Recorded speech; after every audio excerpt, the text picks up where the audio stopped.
Hi folks, this is Norm Longwell, and I'm glad you're here today for another episode of the Jesus Society Podcast, a conversation exploring relationship, renewal, and purpose in the kingdom of God. This is episode 62 of the Jesus Society Podcast, and it is a lovely day here in southern Middle Tennessee. The sun is out, it's cool. We are having a slow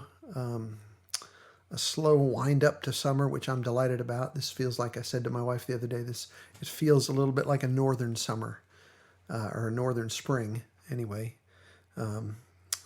Oftentimes it's, by this point in May, it's already pretty warm, but we've had a cool spring so far, and I'm kind of happy about that.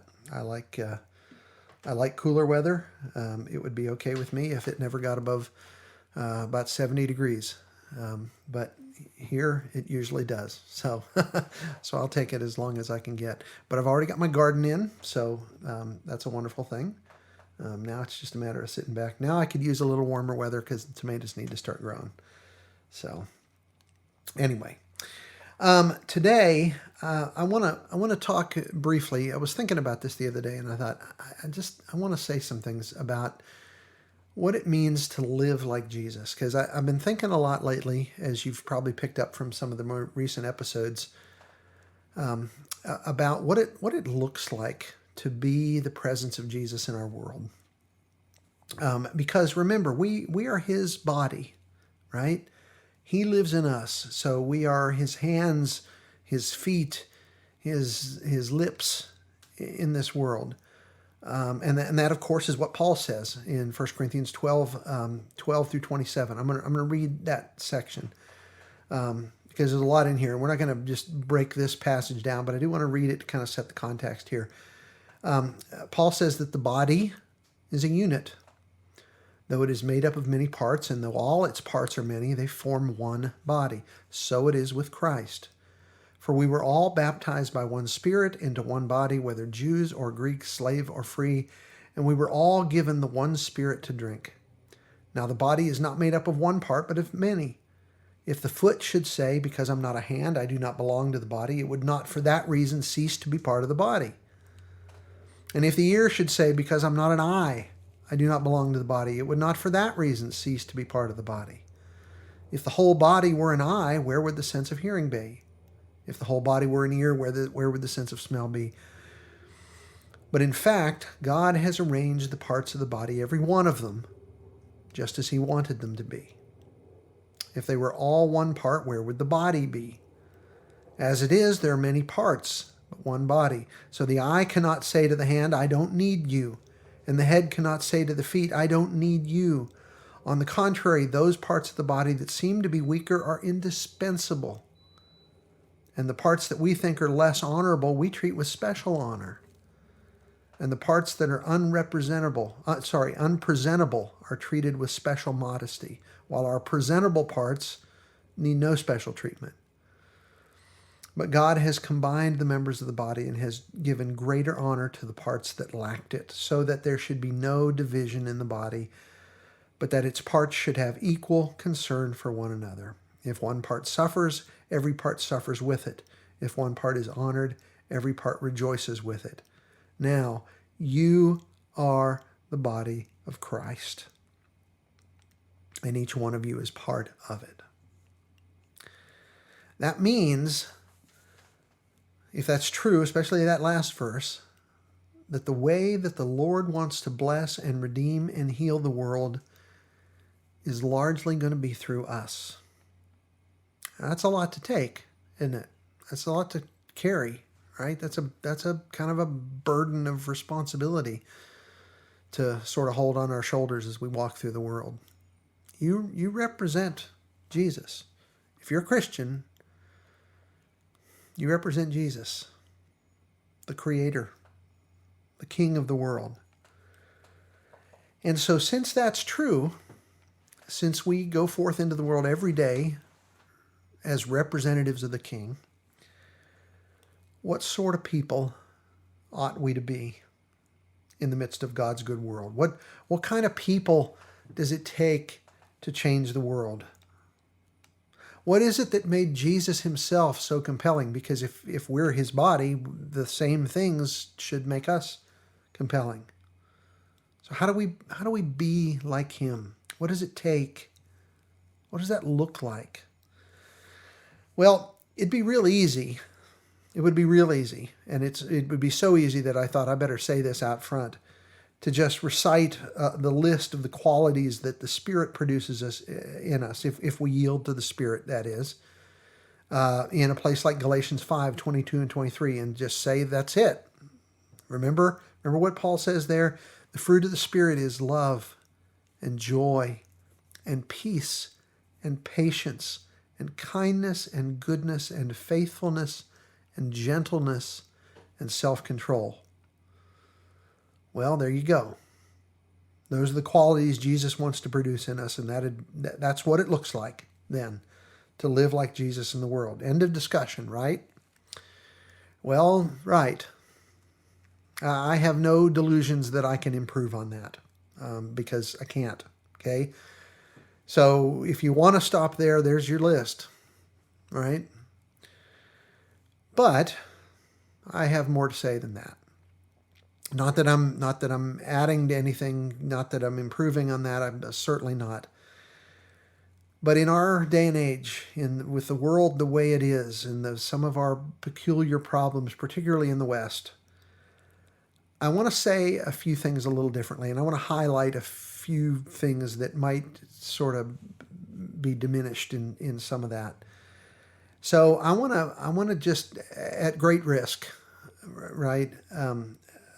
I want to give you some specific suggestions, some thoughts that I've had about how we can live like Jesus redemptively in the world, and what that looks like in a kind of a concrete way. And I've got 6 in particular that I want to just mention. And I'm gonna breeze through them. I'll say a little more about a few of them than about some others. Some other ones I'm just going to mention, but I think, I'm thinking about what our world needs in the world that I live in. Like, what would I like to see more of? What I think would benefit the world. So I've got 6 of these. I'm gonna just go through them here. And the first one is going to sound obvious, maybe, but first of all, make sure if you claim to be a Christian, if you're living as a Christian, make sure you're following Jesus.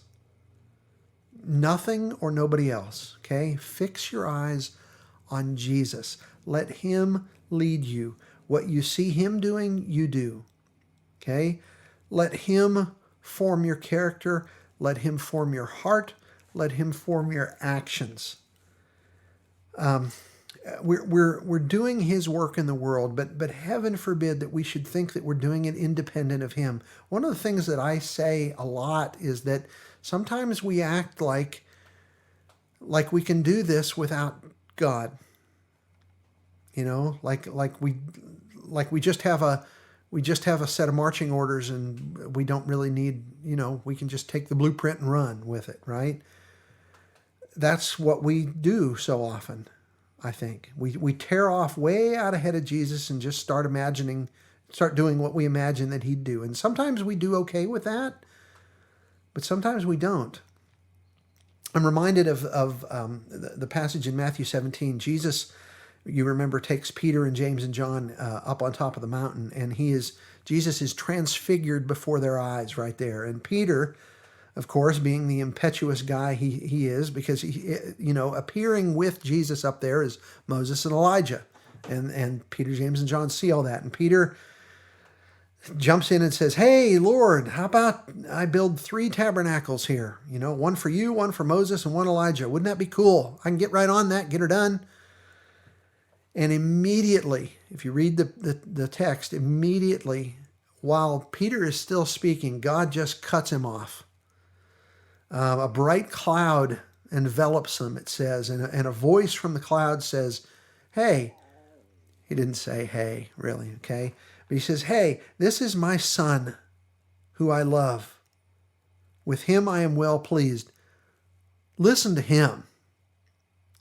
In other words, this isn't about Moses or Elijah anymore. You follow Jesus. You listen to him. He takes precedent now. And that's why Jesus will say to the apostles and everybody else he seems to run into, he'll say, follow me. That's his invitation. Follow me. And again, he didn't just give us a to-do list and say, here's kind of the list of the things I want done. Now you just go on out there and take this piece of paper and go on out and just start working them, tick them off when you get them done, and I'll wait here. That's not how this works.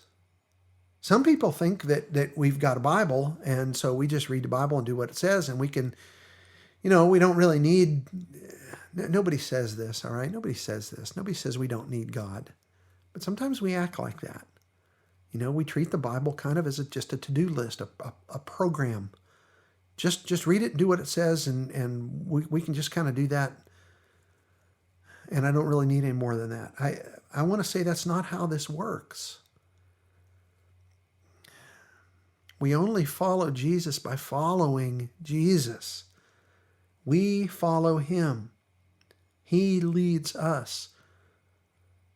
And he directs and is actively involved in the things that we do in this world. So we're his body, remember? So we've got to stay connected and attuned to him. We've got to pay attention to his leading and his prompting and the way that he wants us to do his work and the timing of it, right? And the specific things that he wants you as an individual to be involved in and me as an individual to be involved maybe in something slightly different, right?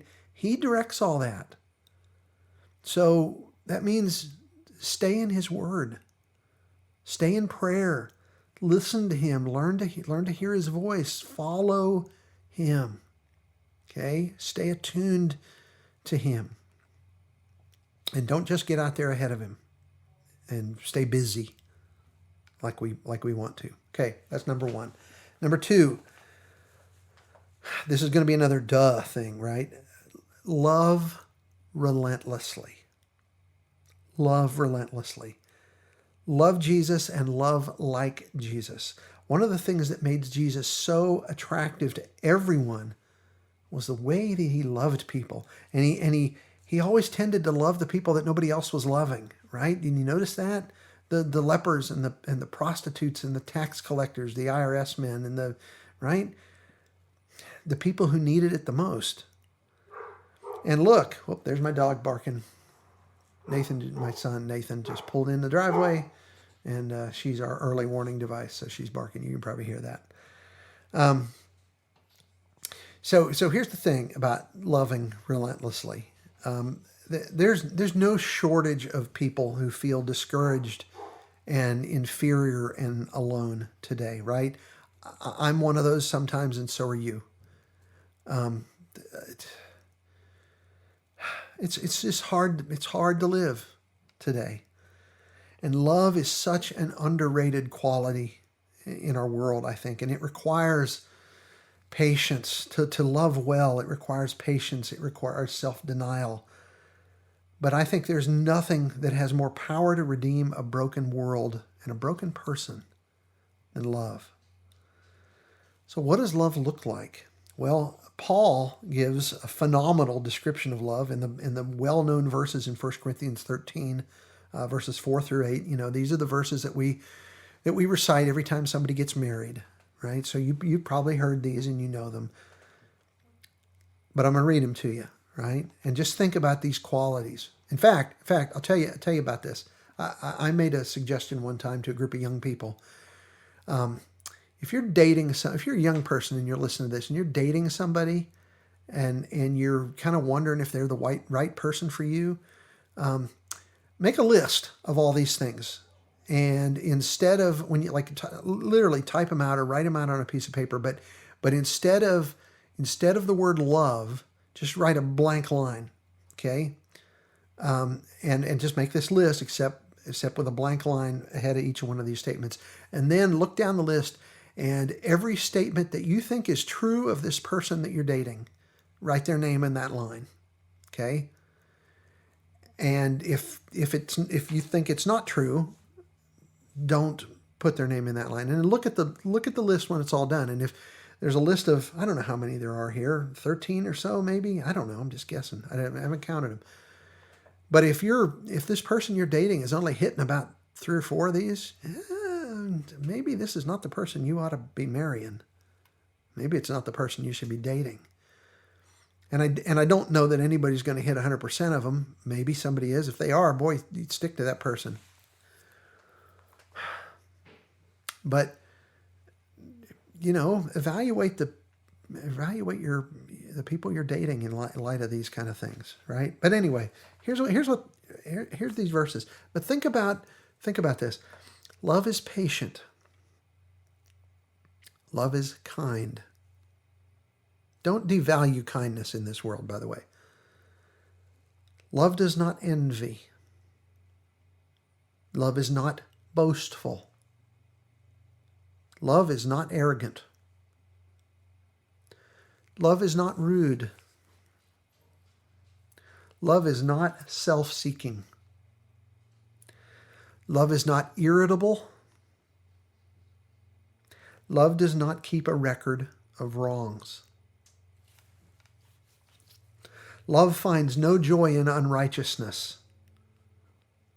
Love rejoices in the truth. Love bears all things. Love believes all things. Love hopes all things. Love endures all things. Okay, so collectively, that's what it means to love relentlessly. Love's a big thing, isn't it?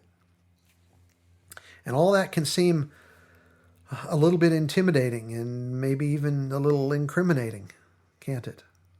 Because that's a lot to live up to. Most of us struggle to live up to that. But let me ask you this. First of all, do you know anybody like that? Have you met somebody in this world that you'd say, yeah, that fits? What would it be like to be around somebody like that? Somebody who loved relentlessly. What would a friend or a wife or a boss or a coworker or a father or a mother be like who embodied that? Would having somebody like that in your life change you? I can tell you it had changed me. I've known a few people like that, and they changed me. And what I want to say is it changed the world too. And that is what God wants us to be in this world. Change agents. And we do that in part by loving relentlessly. All right, number 3. Pursue wisdom. Pursue wisdom. I said a minute ago that one of the things that made Jesus so attractive was the way that he loved people. The other thing that made Jesus so attractive was his wisdom. I mean, just look through the Gospels. People marveled at the wisdom of Jesus in the same way that they marveled at King Solomon back in 1 Kings. You remember that story, right? Solomon becomes king, and God appears to him and says, ask whatever you want, and I'll give to you. And Solomon thought about it, and he said, Lord, you've made me king over your people, this great multitude of people. And I don't know that I'm up to the challenge, so give me wisdom. Give me a heart of discernment so that I can lead your people and govern your people in the way that you would. Give me wisdom to do this. And God was so pleased with his answer that he said, I'm not only going to give you wisdom, I'm going to give you the other things, the things you didn't ask for. Long life and wealth. Right? God, and then you read, in the next couple of chapters, and Solomon was wise, wiser than anybody on earth. Jesus is that way, right? And people marveled at him for that. So, what we need most in our world, or maybe not most, but as much as some of the others, what we really need a lot of in this world is wisdom. So, what is wisdom? Well, that's a big word in the Bible. It's a big and important word in the Bible. So it carries a range of meaning, right? Wisdom carries the ideas of understanding and insight and intelligence and thoughtfulness. Wisdom is the fusion and union of right thought, right discourse, and right action. And we're not necessarily talking about knowledge here, okay? Although knowledge is certainly a part of wisdom, okay? But, you can have all the knowledge in the world and not be wise, right? Those two things are not the same thing. Wisdom includes knowledge, but it's much more than just knowledge. And it's important if we're going to live out God's ethos in the world to understand that, okay? In Acts chapter 6, when the church needed to solve what amounted to an ethnic problem and a unity problem, the apostles told them to choose some people from among them to kind of handle this problem. And the apostles said, okay, here's the kind of people you need to handle this, all right? You needed to have two qualities. They needed to be full of the Spirit, and they needed to be full of wisdom. Okay? James says, James 3:17, that godly wisdom, the kind of wisdom that comes from above, is first of all pure, then peace-loving, considerate, submissive, full of mercy and good fruit, impartial, and sincere. See, God's people need to be a wise presence in our world, and not just part of the cacophony of discordant noise that we see everywhere. We need wise, prayerful, insightful, nuanced solutions to our problems. And God has placed us in the world to offer that. So pursue wisdom. Try to become wise people. Ask God to give you wisdom. Okay? Pursue wisdom. All right, number 4. This is simple and straightforward. Give more than you take. In every way you can interpret that, just give more than you take. Be a servant. All right? Work hard. One of the things you should give more of is grace. There are enough people in the world who are critical and judgmental. Don't be that person. Be kind, be gracious, be merciful, be forgiving, be understanding, be patient and long-suffering. Give more than you take. Be generous. Okay? Just learn to be a more giving person in every way. Be generous and hospitable. Give more kindness. Just give more than you take. I don't know how to say that any more simply than that. In every area you can think of, am I giving more than I'm taking, or am I taking more than I'm giving? In all my relationships, try to give more than you take. Okay? Number 5. Live a life of integrity and honesty. One of the things that God said to King Solomon, who I mentioned a minute ago, 1 Kings 9:4, he says, walk before me with a heart of integrity and in what is right, doing everything I commanded you. Just do what's right. Do what's right. Well, how do you know what's right? Well, you follow Jesus to start with. You make deliberative, careful, wise decisions. And if you're not sure what to do, wait until you are. And if you have to err, always err on the side of love. But what's integrity? Being honest and being honorable. Keeping your promises. Doing what you say you're going to do when you say you're going to do it. Don't lie. Don't pretend. Don't pretend to be somebody you're not. We're so good at curating our image. We've got social media these days, and so we all, if you look at everybody's social media page, we're all healthy, happy, wise, rich. We enjoy every day. We're all doing fun things, right? And we curate an image to the world that's dishonest. That makes it look like we've got it all together and everything is wonderful. And so the rest of us look at that and we know, right? Well, I'm not living that way. Everybody else is living that way, but don't be dishonest. Don't just show the world your best side all the time. I'm not saying you have to air all your dirty laundry in front of everybody, but don't pretend to be something you're not. Don't pretend to like people when you don't. Just don't pretend. Don't flatter or manipulate or coerce. If you're in business, heavens, don't use business to justify dishonesty or cruelty or all kinds of things that aren't of God, right? We've all seen that. That's one of the reasons business has such a seedy reputation in the world, is because we do all kinds of things in the name of business and profitability that are really unkind and unjust. Don't be that person. If you run a business based on integrity.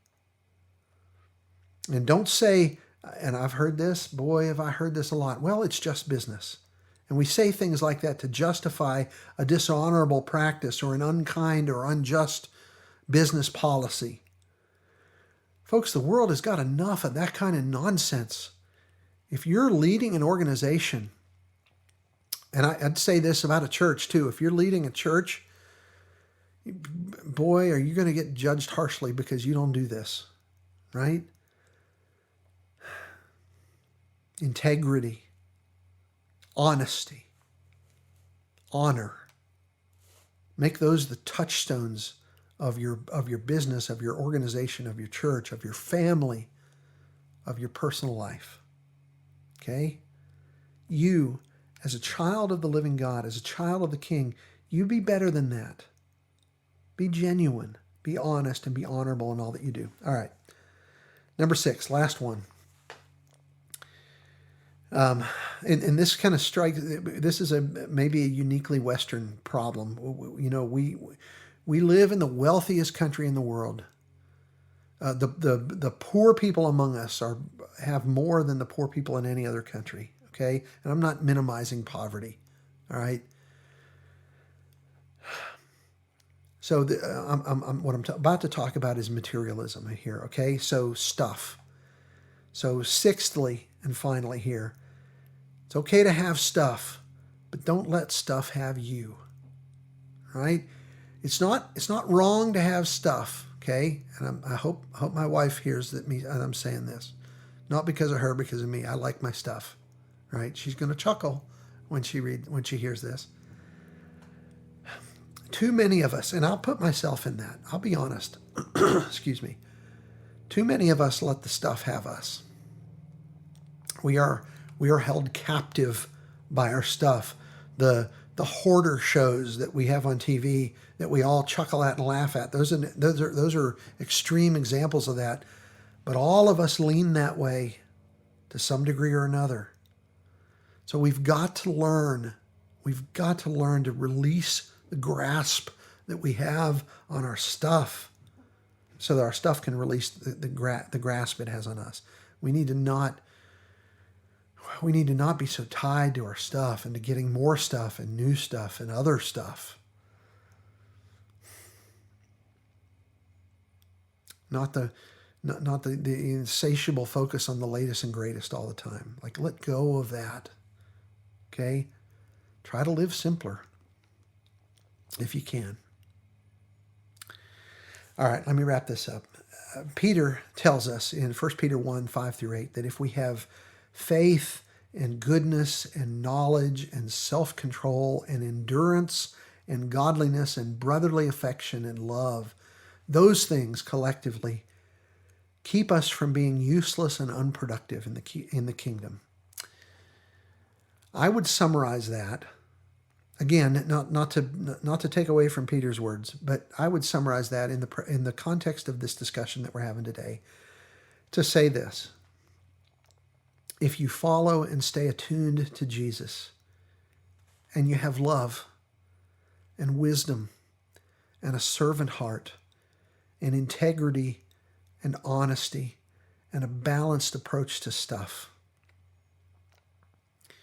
you will be a highly effective citizen of the kingdom of God,